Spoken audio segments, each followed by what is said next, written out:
Okay, hello, boys and girls. It's only been just now that I could finally get around to making the videos of my review of the FIBA Asia Cup finals. I mean, I was actually surprised. I thought the finals were going to be on today, actually on Monday, but they made it right next day on Sunday. So, since there is no like very big tournaments, big basketball tournaments around these days, so I decided maybe I could take a little time off and then do the video review like that. Now the first, in the first video here, I'm going to do two reviews.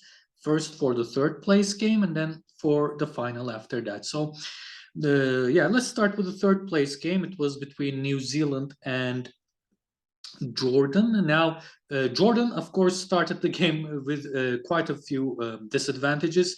Aldwari couldn't play, Dar Tucker couldn't play because of their injuries. So actually, this made it possible for Jordan to play a small game, basically. So guard game, shooting game mostly, instead of going into the paint. They mostly shot the 3 points and mostly played penetration and guard guard game. So, in fact, while this could actually seem like an advantage for New Zealand, they actually New Zealand couldn't use this advantage for a long time. I mean, if I was New Zealand, I would, when I see a guy like Aldwari not playing, Dar Tucker not playing, but mostly Aldwari, I would just try go scoring from the paint all the time. But what did New Zealand do? They basically did their own outside play. They just turned the ball around from the beyond the rim and just looked for the easy shooter. Yeah, they I think they basically tried to take the easy way out, but because Jordan actually was quite a bit stronger than they expected, they had to resort to more inside game as the match went along. So, like that. At the beginning of the game, Freddie Ibrahim started very nicely, of course, because Dar Tucker and Aldwari were not playing. Guys like Freddie Ibrahim, guys like Abu Hawas, guys like Zait Abbas, they had to play a bigger role here, and they actually managed to step up to the plate mostly. This was Zait Abbas's best game, 14 points. Also, there was another Abbas, Hashim Abbas. He also stepped up his game, mostly because of Dar Tucker's absence, and he also scored 17 points. It was his best game of the tournament. Abu Hawas again nailed very critical 3 points. Abu Hawas actually kind of while Jordan's main scorers like Tucker and Aldwari are playing, Abu Habwas likes to take a backseat. But while they're not playing, or when his team needs him, he actually steps up to the play. So it's a good instinct, I think, in a player, to understand when his role is and when he can show himself and when he can take a backseat. So in the last two games, in the semifinals and the third place game, Abu Havas actually took his role as a scorer and basically became the main scorer of the Jordan team, and he drained quite a bit of 3 pointers. I didn't expect him to be such an efficient 3 point shooter, but yeah, Abu Havas. He has a very good shooting stroke, and he did score quite a few 3 points in both games. I said because of Aldavari's absence, Jordan played more from the outside. The good part for Jordan was they mostly managed to make their 3 points, so they didn't have too much of a problem playing this outside game. For the long time, New Zealand couldn't use the big man advantage they had over Jordan. They were constantly, shooting 3 points, and I follow the New Zealand league as well, and from my opinion of the 3 point shooting in that league as well, it's not very good in general. They don't have like a real what I can say as a point pure shooter. So I don't know why they want to use 3 points so often. Flynn Cameron didn't play such an effective game at the beginning. He opened up a little bit more during the game. At the beginning, he played quite a bad game. Um, he was basically the star of the New Zealand team in the first matches. Sam Timmins can be an effective big player for New Zealand, but for some reason New Zealand doesn't seem to go to him too much when he's on the floor. They don't pass the ball to him too often, and they don't want to use him too often. As a result, Timmins tries to do the things by himself, but he doesn't do this effectively. He needs to. I think he needs more help from his teammates and his friends while he's playing. And then what can I say? Actually, in the first quarter, let me say for the first 3 quarters, I thought Perry Cameron was a little bit too patient for his son, keeping him on the floor. I mean, he was missing quite a few shots. He was making quite a bit of turnovers, and so he wasn't really playing that effectively. But maybe, I don't know, maybe because Cameron is the coach, I think he had to, I think, go to Taylor Britt, the second point guard, a little bit earlier. I mean, when Taylor Britt came on the floor, he actually changed it. He became, he started driving into the basket more. He dished out more assists. He gave the team a new energy. So I think he basically, Pierre Cameron, the coach, should have put Taylor Britt earlier in the game. I think Taylor Britt did make a overall difference for the New Zealand team in terms of their point guards during the game. And yeah, I thought the biggest problem New Zealand was having in this game was the predictability of their game. They were playing a very predictable game. I mean, they were doing the same offense over and over and over and over and again. And as a result, basically, Jordan predicted, what New Zealand was going to do before they did it. I mean, mostly New Zealand's offense consisted of, pass the ball or drive inside and then pass it outside for the three, and or pass the ball around the 3-point lane. There wasn't really any kind of a desire from the New Zealand team to, try something a little bit different, try something a little bit unusual from their players. So yeah, I thought they played quite a bit of a predictable game for this third play. The thing I actually liked about both teams was, despite this being a third place match, they actually, both teams took the game quite seriously.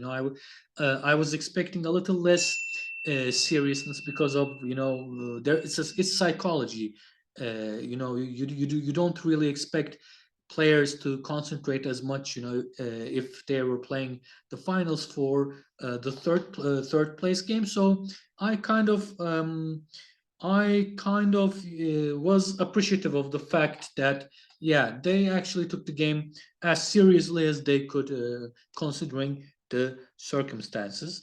In the fourth quarter, New Zealand returned to the game. Basically, Farrington and Smith Milner played very good games. In fact, this was Smith Milner's big game. He was, at one point, he was so hot from the 3-point line. He made, like, I think, back-to-back 3 or 4 3 points. And yeah, Jordan's offense also, I think we could say, basically stopped at the fourth quarter as well. So yeah, the gas, basically, their gas in the tank basically finished in the fourth quarter for Jordan. This was, like I said, Smith Milner's best game. He scored 25 points. He stepped up as the big man and as the captain of the team. And he, especially on the offense in the fourth quarter, he drained his shots, and he basically played a very, very big role in this win from New Zealand. And yeah, I think fatigue and tiredness was a big problem. We especially saw this in the last quarter. In the first 3 quarters, while Jordan managed to have quite a bit of energy in the fourth quarter. Yeah, you could see from the players' body language that they could barely function during this quarter, and New Zealand took advantage of that and won the game 83-75. In fact, before the game started, in my earliest videos, I did guess that New Zealand could win this game, but I also thought maybe if Dar Tucker and um, Aldwari were playing for Jordan, Jordan had a big chance. Unfortunately, they didn't play, and this was another big disadvantage for Jordan. And as a result, I think New Zealand took quite a bit of advantage of the weak parts of Jordan, their tiredness, the missing players in general, and because New Zealand, is a younger team. If you compare it with Jordan, Jordan has much more veteran or older players, and in general, New Zealand is a younger team. So New Zealand managed to uh, keep up their energy basically all throughout the game, and especially in the fourth quarter, they managed to put this energy into good use in the offense and defense as well, and they ended up winning the game. I think both. If I have to look at both teams in general, Jordan was a surprise for me, reaching for semifinals, especially. But they got a good momentum from that the buzzer beater victory over Chinese Taipei. So they used that momentum as much as they could. In fact, I expected Iran to be in Jordan's place, so that was the surprise for Jordan for me. New Zealand actually. When I heard, New Zealand actually surprised other commentators and other people, I was surprised. Maybe it's because, I'm following the New Zealand league myself, but I expected this from New Zealand. That wasn't too much of a surprise for me because the young and energetic players are quite skillful players, actually. They just didn't show themselves and their talents in the world stage just yet. So this Asia Cup for them actually was a very good opportunity to kind of show themselves, in the for the international area, and basically we can call it their international appearance in general, right? So this is like I said in another one of my previous videos. These players will be the future of New Zealand basketball, and I think we saw a very good start, very good beginning for this future generation of New Zealand basketball. I mean, third place is a great result. I think they should really be happy about this result, the New Zealand team, and Jordan should also be very happy. Nobody was giving them any chance at the beginning of the tournament, I think. So both Jordan and I think. Both Jordan and New Zealand should be happy with where they finished the tournament in general. So, in terms of that, I think, and I think they would be happy, considering their participations, their players, the effort they put into the tournament, I think, yeah, they were both very, very happy with the result they got. Now let's go into the discussion for the final game. The final game was an interesting game, and it was mostly, we could say, up until the last quarter, it was kind of like a defensive game. Both teams' main goal was to make the other team not score, basically. So it didn't. As a result, I think it didn't become cool, really exciting or thrilling game until the last quarter. In fact, Australia dominated three quarters, but actually gave the chance, I should probably say, for Lebanon to catch up with them at the very end of the game. And this was all Australia's fault, nothing else, nothing more. Definitely Australia's fault. I mean, if you look at their free throws, I mean, who shoots that so horrible free throws and expects them to, carry on until the end of the game? I mean, it was at one point, I don't have the very end stat with me, but at one point they missed, I think, were about 13, 14 free throws during the game, and it maybe perhaps even more until the end. So yeah, this gave Lebanon a chance. This was Australia's biggest problem. Yeah, the first three quarters, Australia was in quite a dominant shape. Uh, Haidar played for Lebanon. Haidar played his best game. Of course, Arakshi was still their best most, scoring player, but Haidar also scored 21 points. Their big guy, Lebanon's big guy. One performance here from the Lebanon side that I didn't see too much was from Arlich. Actually, Australia managed to hold Arlich quite effectively, and I think he was in a foul trouble as well. So yeah, actually, Australian basketball defense style, in the kind of the more physical style of defending, doesn't really work for players like Arlich. Arlich, Arlich is a kind of player who likes to have space. Don't. He's a kind of player who doesn't like the physical aspects of the game too much. So, because Australia was quite physical, Arlich couldn't really step up his game. But instead of Arlich, the stronger big guy, Haidar took more center stage in this game, because it was, like I said about the issue of being physical. Haidar could be physical, could equal the physicality of the Australian team, and he managed to do that. So he became a little bit more successful in this game when compared with Arlich. Yeah, Australia, for the first three quarters, they played such a systematic game. I mean, they knew exactly what they were doing. They found scores from both the underneath the basket and the 3 points. Maker again played a very good game. He became the best player, the MVP. I think I would probably say Maker was the MVP of the whole tournament as well. I mean, he's such a all-around good player. He's a good defender. He has long arms. He can block shots. He can shoot the 3-point when necessary. He can do such spectacular moves, slam dunks and stuff like that. And he's just a very difficult player to guard. And Lebanon actually saw that in this match. Yeah, I talked about the physical game. Both teams didn't, pull their punches, pull their hits, and the referees also allowed this as well. I was actually impressed with the referees because they weren't, and they shouldn't, of course, because this is a final game. They weren't as technical foul happy as the previous game. So yeah, I mean, this is the final. This is the part where the referees shouldn't really call the technicals as easily as the previous games, and they didn't do that. So the refereeing in general was also quite solid, quite effective. The final score, in fact, at the start of the third quarter, Australia was basically leading about 10 points, I think. But when you look at the final score, yeah, everybody will be surprised. 73 Lebanon, 75 Australia.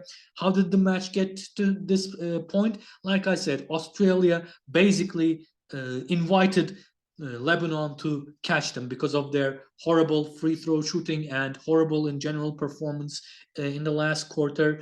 Lebanon managed to catch up, but they couldn't find the last shot. They couldn't have enough time to get off the final shot to win the game. In fact, they did get a final shot, but it was Haidar tried to drill the shot from his own side. I think Haidar could, at the end, could have maybe go dribble a little bit more before releasing his shot. But yeah, unfortunately, we didn't have another Freddie Ibrahim situation here. So Australia, yeah, got kind of at the end got out of jail a little bit, so we could say that easily, and got the win, got the Asia Cup 2022. I think they deserved it because they were possibly the most dominant, most systematic team in the whole tournament, and they show this. I mean, as far as I know, they have zero losses. They came even in the group stage without any losses. So they are a really solid team. And of course, this is the team that still doesn't have their NBA players like Ingles, like Andrew Baines, like Patty Mills. So if and when their NBA players also join, this will be even more of a solid team for Australia. So yeah, I think they have a very yeah. I think it's easy to say that at the current moment, Australia probably is the best team in the Asia region. I mean, if you look at their secondary players, guys like Proctor played a very effective game. He made the most critical free throws at the end. Big guys like Froling, Vague, the other Pinder. These are all very solid players for Australia.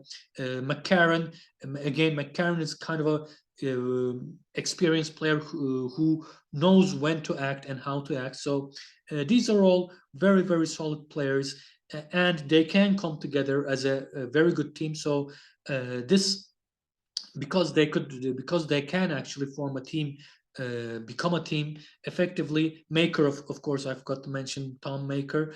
Yeah, they have a very solid squad that can become a team, and as a result, I think this was a deserved Asia Cup win for Australia. Yeah.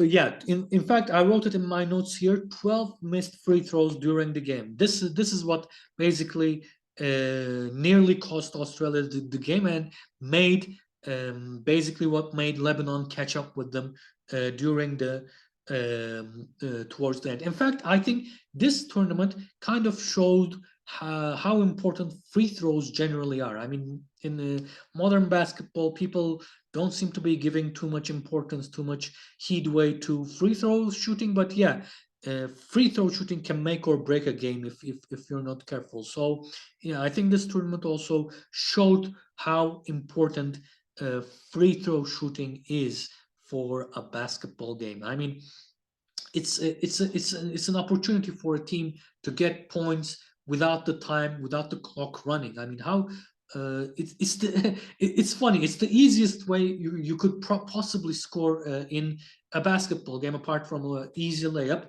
And many people still can't. Many professional basketball players still have a hard time doing the free throw shots. I mean, if you have problems, just go to the gym.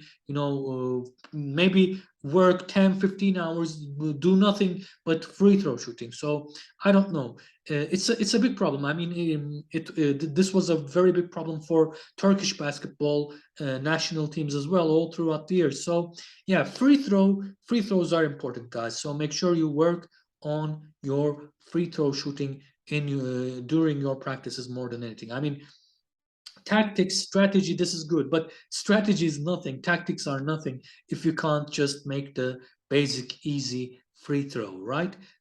So you just if you miss the free throw, you give your opponent the chance to catch up with you, or to basically use it as a tactic. I mean, that's what Lebanon did. They used fouling as a tactic to send Australia to the line, because they knew they were actually missing their free throws, right? So don't give, yeah, don't a basketball team, I think, shouldn't give this as a tactic for the opposing team. Arakshi ended up the game with 28 points. The last minutes were quite heart pounding, but in the end, Australia managed to hold on to the win and got the Asia Cup 2022 with a score of 75-73. In general, if I have to make a short summary of the cup, it was a good cup. It was enjoyable. There were some very enjoyable games, especially the Chinese Taipei Jordan game, very close. Before that, there was a Bahrain China game, again very close, very nice games, very fun games. Australia, New Zealand, these teams played good games. In general, it was fun seeing all the different Asian teams come together. And I appreciate tournaments like this. It's a showcase for both players and for both teams maybe to show their new players. And yeah, it's basically an opportunity for players to show themselves into the in the international area. And for that, I think they are very effective and they need to continue for as long as they can. Now, I think in the immediate future, we have another World Cup window in August, I think. So I'll be reviewing those matches as well. And then after that, on September, I think we have, yeah, if I'm at the beginning of September, there is the European Eurobasket. So those matches should also be very interesting, and I'll be reviewing those as well. As far as I know, many teams are bringing their big guns for the Eurobasket. I think Serbia is bringing Teodosic, Vasilija Misic, and Jokic from the NBA. Slovenia, of course, is bringing Luka Doncic, Dragic, all the big guys. Hopefully, our Turkish team will also able to bring our NBA players, Cedi Osman, Furkan, and the other guys without any problems. So I'll be reviewing those. And in the meantime, there will also be, I think, the New Zealand Basketball League is still continuing. So I will review those games as well. And so thank you guys, everybody, for listening for my reviews for the Asia Cup third place and final games. And I'll see you when I make my next video, guys. So the king is out, everybody. Thanks for listening.